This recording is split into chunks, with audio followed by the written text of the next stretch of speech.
Welcome to medical physiology lectures. आज का हमारा टॉपिक है लाइजोसोम्स। लाइजोसोम्स के ऊपर कई बार बहुत सारे इंपॉर्टेंट एमसीक्यू क्वेश्चंस पूछे जाते हैं और इवन इस पर शॉर्ट नोट्स भी आ जाते हैं।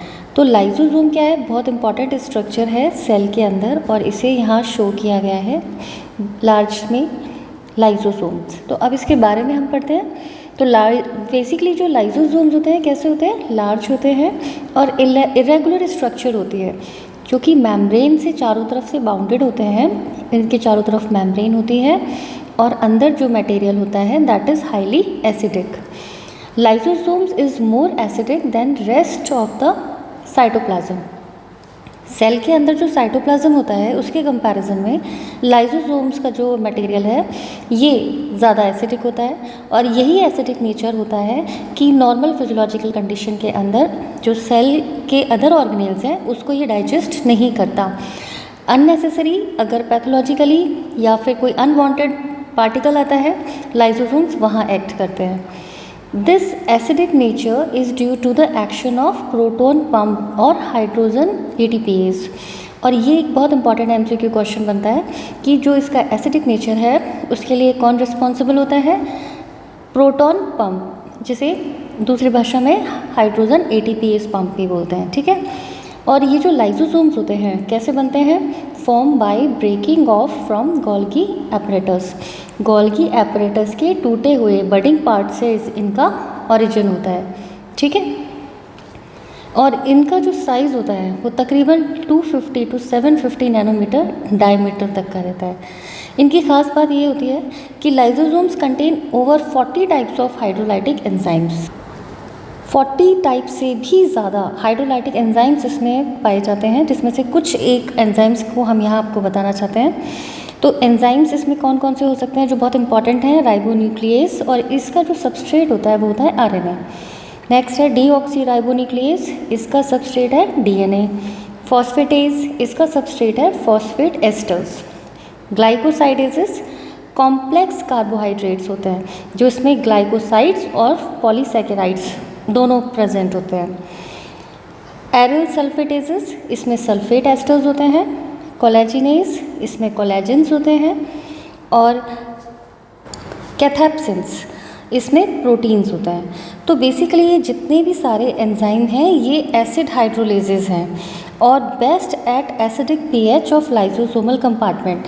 और सबसे ज़्यादा इनका जो एक्टिव एक्शन होता है वो लाइसोसोम की हाईली एसिडिक कंपार्टमेंट में देखने को मिलता है। और safety feature for the cell also. और safety feature for the cell क्यों बोला मैंने? क्योंकि अंदर का जो pH है वो बहुत ज़्यादा है और साइटोप्लाज्म का जो pH है वो इससे कम है। तो उस कंडीशन में अदर सेल ऑर्गेनेल को ये हानि नहीं पहुंचाता। ये तब हानि पहुंचाता है जब इसके पास कोई डिमार्केशन में डिस्ट्रॉयड ऑर्गेनेल्स या कोई फूड पार्टिकल्स आता है तो ये एंजाइम्स जो हैं उसको किल करने का काम करते हैं। लाइजोसोम्स में भी कुछ डिसीजेज हो जाते हैं। अगर लाइजोसोम से रिलेटेड डिसीज़ की बात करें तो ये यूजुअली तब होता है जब ये कंजेनाइटली एब्सेंट हो। तो कंजेनाइटली अगर एब्सेंट है लाइजोसोमल एंजाइम्स तो उस कंडीशन में क्या होगा? Lysosomes become engorged with the material, the enzyme normally degraded. और लाइजोसोम्स जो है वो डिग्रेडेड हो जाते हैं एंड इन किसी भी एंजाइम के डिग्रेडेशन या पर्टिकुलरली सारे एंजाइम के डिग्रेडेशन से कोई भी तरीके का लाइजोसोमल डिसीज़ हो सकता है जिसे हम बोलते हैं लाइजोसोमल स्टोरेज डिसीज़। इसके कुछ एग्जाम्पल्स हैं जिसमें तकरीबन 50 से भी ज़्यादा डिसीज़ेस देखे गए हैं।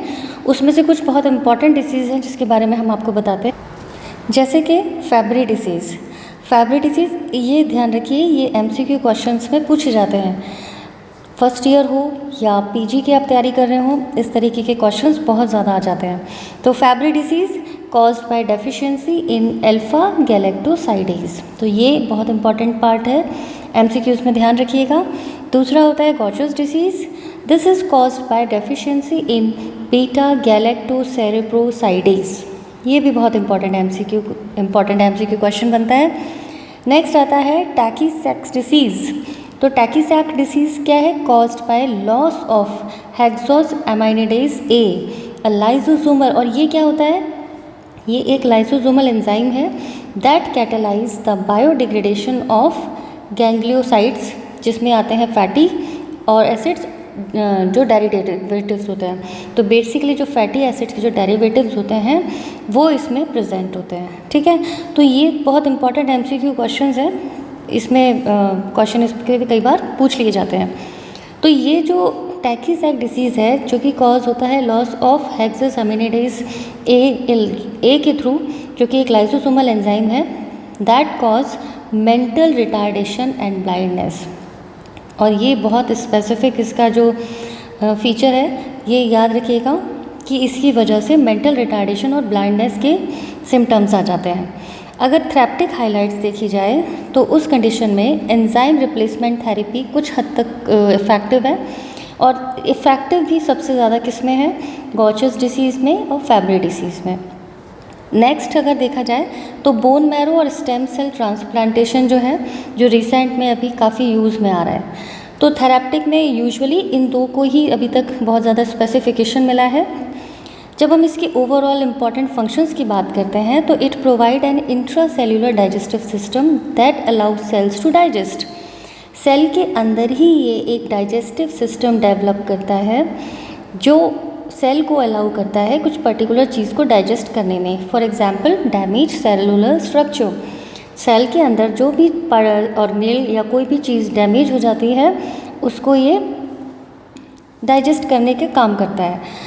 Food particles that have been digested by the cell और unwanted matter, for example bacteria या कोई फॉरेन पार्टिकल, तो उसके डाइजेशन एंड किल करने का जो काम होता है वो लाइसोसोम एंजाइम्स के थ्रू होता है। सो आई होप लाइसोसोम्स पे अगर एमसीक्यू क्वेश्चन आए या कोई शॉर्ट नोट आए तो आप प्रॉपरली उसको मेंशन कर पाएंगे कि ये क्या होता है, कैसे बनता है, कौन से स्पेसिफिक एंजाइम्स होते हैं, किस तरीके के डिसीज़ हो जाते हैं अगर लाइसोसोम्स एब्सेंट हो, और उसकी क्या क्या अपने थेरेप्टिक हाइलाइट्स हो सकते हैं और मेन फंक्शन क्या है। तो अगर आपको चैप्टर समझ में आया हो तो please like and subscribe my channel. इसी तरह के और फिजियोलॉजी के चैप्टर पढ़ने के लिए हमारे साथ जुड़े रहिए। Wish you all the best, good luck to you, thank you.